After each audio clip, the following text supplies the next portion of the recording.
é lançando sobre ele tais ansiedades que nós podemos descansar. Poxa, o nosso Jesus é misericordioso, é longânimo, e ele diz: lance sobre mim a vossa ansiedade. E ele continua dizendo: eu cuido de vós. Ora, poxa, é um sobrepeso, vamos dizer assim, que ele está trazendo para si, e que nós devemos tirar esse jugo das nossas costas e lançá-los para ele, porque ele é o autor de toda a bondade. Então, lance sobre ele toda a ansiedade. 1 Pedro 5, versículo 7, logo seguinte: lançando sobre ele toda a vossa ansiedade, porque ele tem cuidado de vós. Esse cuidado que ele tem de nós é um cuidado celestial.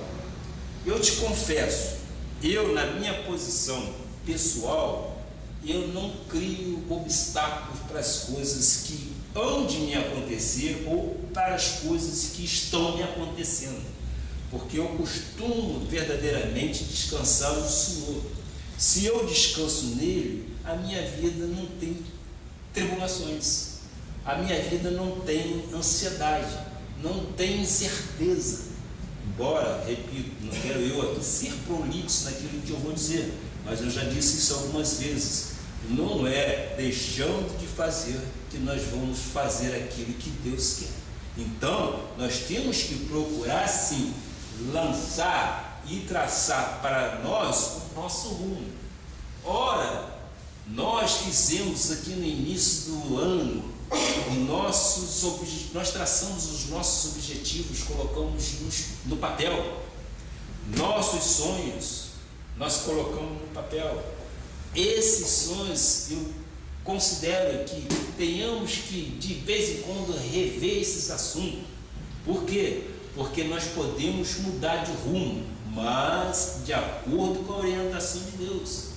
Nós não podemos temer, nós não podemos nos acovardar daquilo que nós pensamos a nosso respeito, de acordo com a vontade do Pai. Nós não vamos fazer nada que não esteja de acordo com a vontade do Pai. Então, conforme eu disse, conforme a Bíblia diz, lançando sobre ele toda a vossa ansiedade, toda a nossa ansiedade, toda a nossa preocupação, toda a nossa fobia, todo o nosso medo, porque ele tem cuidado de vós, de nós. Creia, Deus tem cuidado de ti. Lança sobre ele o medo que está te aprisionando, e não andes ansioso por coisa alguma, porque ele é o autor de toda boa dádiva, ele é o autor de todo dom perfeito, o Deus de amor, o Deus de misericórdia, o Deus de toda paz, que te ama e te sustenta com sua poderosa mão, e jamais permitirá que tu fostes abalado ou envergonhado. Meus amados, o nosso Deus jamais permitirá que nós sejamos envergonhados, que nós sejamos o opróbrio do mundo. Não! O nosso Deus nos quer ver vitoriosos. O nosso Deus nos quer ver por cabeça. Se Ele nos quer ver desta forma, é porque Ele tem cuidado de nós.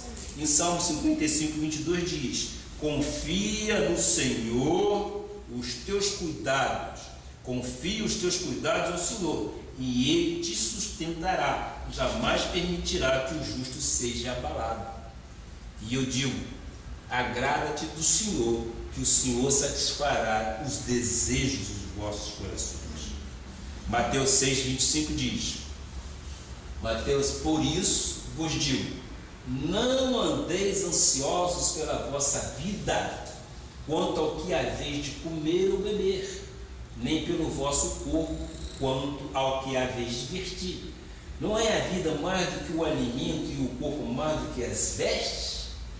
Pois bem, aqui está mais um versículo que nos dá a tranquilidade e nos diz que não devemos andar ansiosos pela nossa vida, pela vossa vida. Nós não temos que ter ansiosidade, nós temos que andar tranquilo em todas as coisas, embora sabemos que o homem natural, muitas das vezes, tem dificuldade de ver isso, mas se você olhar exatamente por fé, o homem espiritual, ele vai ver isso com tranquilidade. Por isso eu vos digo, não andeis ansiosos pela vossa vida, quanto que haveis de comer ou beber. Também, nós não podemos esperar simplesmente em casa que as coisas caiam do céu. Não é desta forma, mas ele diz que nós fazendo o que nos é permitido fazer, até que possamos alcançar, ele nos dará infinitamente mais. Então, nós não devemos andar ansiosos, nós temos que fazer a nossa parte. Humilha-te perante o Senhor e Ele te exaltará. Filipenses 4,7 diz: e a paz de Deus, é essa paz que eu tenho, meu irmão, é essa paz que eu tenho, e essa paz que eu quero compartilhar com a igreja, e a paz de Deus que excede todo entendimento, quando nós oramos no momento da família, esta é a paz que nós precisamos, porque ela excede todo e qualquer pensamento humano. Ela é fruto daquilo que Deus está nos dando. É a paz de Deus que excede todo entendimento, guardará o vosso coração e a vossa mente em Cristo Jesus. É esta paz que nós precisamos. É esta paz que nos dá segurança, que eu chamo de zona de conforto. Por quê? Porque nós colocamos no Senhor as nossas expectativas, as nossas ansiedades, e a paz que excede, aí vem o extranatural, que é o espiritual, e a paz que excede a todo entendimento guardará o vosso coração, ou seja, no teu coração há de haver paz. O teu batimento cardíaco tem que estar sob controle. Por quê? Porque o nosso Deus, que é o remédio que excede todo o entendimento humano, e é aí que nós nos baseamos, e é aí que nós dizemos: humilha-te perante o Senhor e Ele te exaltará. Reconheça-o em tudo, que Ele é o provedor, que Ele é autossuficiente, que a nossa suficiência vem dEle, é dEle que nós precisamos de obter tudo, porque sendo assim, nós estamos no caminho certo, e esta paz que eu quero compartilhar com a igreja, tem que exceder o entendimento humano na sua vida. As atribulações, temos, isso é natural, mas quando você lança sobre ele as vossas ansiedades, você tem que ter o controle. O teu controle, o teu emocional, a tua harmonia deve ser exatamente coerente com o que diz a tua palavra, a palavra de Deus. Porque ele diz: lança sobre mim e eu cuido de vós.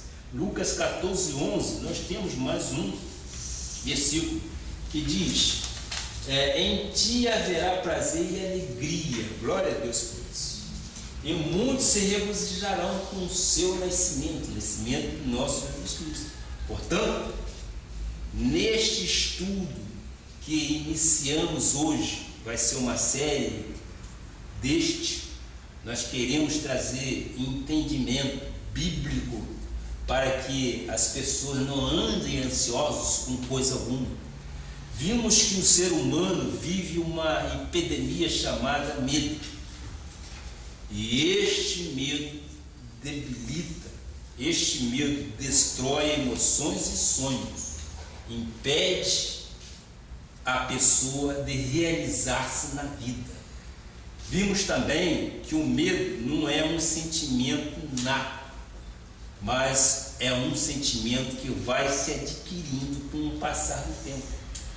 As coisas vão acontecendo, algumas frustrações vão ocorrendo e você começa a ficar temeroso. Mas este medo quando lançado ao nosso Senhor Jesus Cristo, Ele te dá força. Ele troca o medo em ouro, passa a ser pedras preciosas para você. Eu acredito que a função da igreja de Cristo, não é a igreja de Cristo vive, é a igreja de Cristo, dentro do contexto a igreja de Cristo vive, é conseguir um perfeito ajustamento entre a mente do homem e a mente de Deus. Um pensador chamado Santo Agostinho, disse certa vez que a alma do homem sempre estará inquieta até encontrar o repouso em Deus. Eu concordo plenamente. A alma do homem sempre estará inquieta até você lançar sobre ele todas as vossas preocupações, que a partir deste momento você encontra o repouso de Deus. Eu vejo isso na minha vida e eu quero crer que você agindo assim, você vai ter um repouso, você vai ter um refrigério constante na sua vida. Nada lhe causará surpresa, nada te causará surpresa. Então, este pensador Santo Agostinho, ele estava certo. Eu concordo plenamente, porque no momento que você tem este ponto de equilíbrio, você começa a repousar em Deus. Através dessa mensagem, eu creio que você encontrará o repouso que procuras e terás um entrosamento perfeito entre a tua vida na carne e a tua vida espiritual, para que saibas tratar e lidar com os sentimentos de medo, ansiedade, fobia, depressão, enfim, todos aqueles sentimentos que levam o homem à destruição. A terceira atitude para curar o medo é lutar contra o desencorajamento. Lutar contra o desencorajamento. O desconforto, o desencorajamento, às vezes toma proporção tão grande que o povo de Deus não sabe identificar esse espírito e acaba sofrendo. Isto sucedeu com um dos maiores profetas do Antigo Testamento. Este profeta, ele pôde identificar o espírito de desencorajamento diante de uma ameaça. Vamos ver em 1 Reis 19, versículo 4, o profeta Elias. Acontece, conforme eu disse, no natural acontece comigo, acontece contigo. Aconteceu com um dos maiores profetas. E entrou no deserto, caminhando um dia, chegou a um pé de giesta, sentou-se debaixo dele e orou, pedindo a morte. Já tive o bastante, Senhor. Tira a minha vida, não sou melhor do que os meus antepassados. Aí está uma confissão errada daquele momento de desconforto, no momento de desencorajamento. Isso sucedeu sim com Elias. Nessa passagem, logo após, deitou-se e dormiu debaixo do zimbro, esperando morte.